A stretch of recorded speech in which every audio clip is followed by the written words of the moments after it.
नमस्ते। कभी सोचा है कि बच्चों की वो सीधी सादी कविताएं जो हम सब ने अपने बचपन में सुनी हैं, उनमें भी कितने गहरे सबक छिपे हो सकते हैं। तो आज ना हम एक ऐसी ही बहुत मशहूर हिंदी कविता को जरा करीब से देखेंगे और पता लगाएंगे कि ये हमें टीम वर्क, मुश्किलों से निपटने और यहाँ तक कि कहानी कहने की कला के बारे में क्या-क्या सिखाती हैं।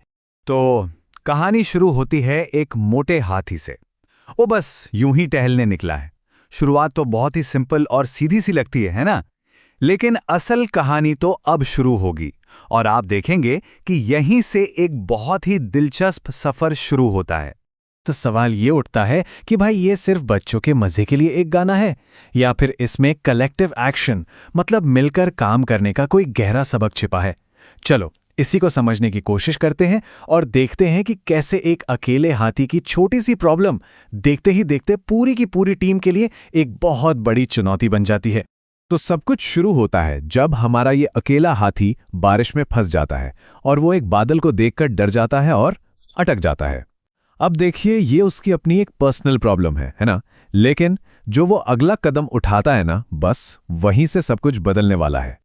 और यहीं पर ना कविता का एक बहुत ही दिलचस्प पैटर्न देखने को मिलता है। प्रॉब्लम खुद सॉल्व करने की जगह हाथी का पहला रिएक्शन क्या होता है? अपने दोस्त को बुलाना। और यहीं से शुरू होता है मदद के लिए पुकार वाला पैटर्न। ये पैटर्न बार बार रिपीट होगा, लेकिन मजे की बात यह है कि हर बार इसका नतीजा सोचे हुए से बिल्कुल उल्टा होगा। और बस यहीं से कहानी में असली मजा आता है। होता यह है कि जैसे जैसे मदद के लिए और हाथी आते जाते हैं, प्रॉब्लम सॉल्व होने की जगह और बड़ी और मजेदार होती चली जाती हैं। मतलब जो एक हाथी की प्रॉब्लम का सल्यूशन था, वो दो हाथियों के लिए एक नई प्रॉब्लम बन जाती है और ये सिलसिला बस चलता ही रहता है। जरा देखिए तो सही कैसे हर कोशिश नाकाम हो रही है। दो हाथी आए तो एक तंग रास्ते पर फंस गए। तीन हाथी हुए तो बेचारे एक छोटी सी साइकिल के लिए बहुत भारी पड़ गए। और चार हाथियों ने तो हद ही कर दी, सब्जी की ठेली ही तोड़ दी।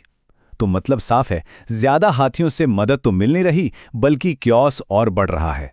लेकिन फिर कहानी में आता है एक बड़ा ट्विस्ट।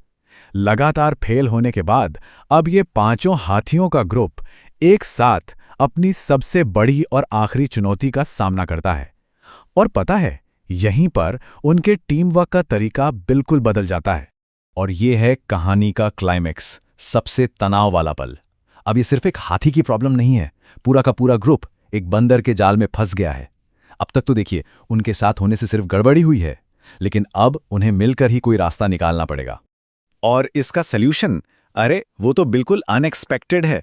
एक बंदर उन्हें आजाद कर देता है और पहली बार ऐसा होता है कि हाथियों का एक साथ होना कोई प्रॉब्लम नहीं, बल्कि एक सेलिब्रेशन बन जाता है। वो सब मिलकर झूमने लगते हैं, नाचने लगते हैं। ये एक कमाल का पल है जहां टीम वर्क से आखिरकार खुशी मिलती है, केओस नहीं।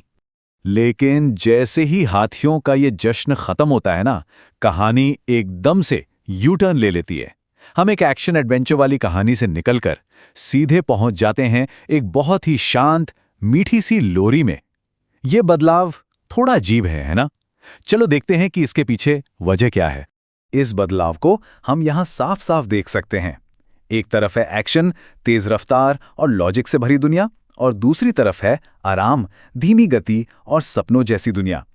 तो ये सिर्फ दो अलग अलग कविताएं नहीं हैं, बल्कि ये स्टोरी टेलिंग का एक बहुत ही चालाकी भरा तरीका है, जो सुनने वाले को पहले उत्साहित करता है और फिर धीरे धीरे शांत करके सुलाने की तैयारी करता है। तो चलो अब इस दूसरी कविता को ऊपर पंखा चलता है, इसको जरा और गहराई से समझते हैं। ये हाथी वाली कहानी से बहुत ही अलग है और इसका मकसद भी बिल्कुल अलग है। ये हमें कहानी सुनाने की एक दूसरी ही ताकत दिखाती है, एक बिल्कुल अलग तरह की। इस कविता का सीक्वेंस देखिए जरा।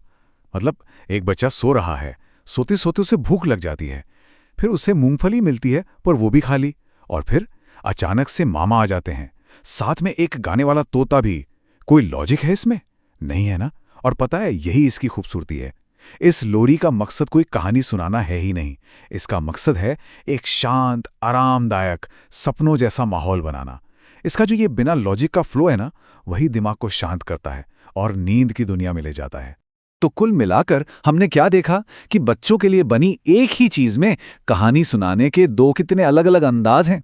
हम शुरू करते हैं एक ग्रुप के एक्शन से भरी बाहरी प्रॉब्लम से और पहुंचते हैं एक अकेले बच्चे की शांत, सपनों वाली अंदर की दुनिया में।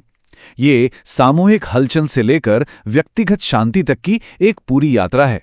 तो आखिर में ये सब हमें सोचने पर मजबूर करता है ना? क्या हाथी वाली कहानी हमें टीम वर्क और चुनौतियों का सामना करना सिखाती है?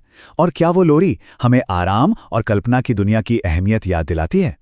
शायद ये छोटी छोटी कहानियां ही हमें बताती हैं कि हम किन चीज़ों को सबसे ज़्यादा महत्व देते हैं।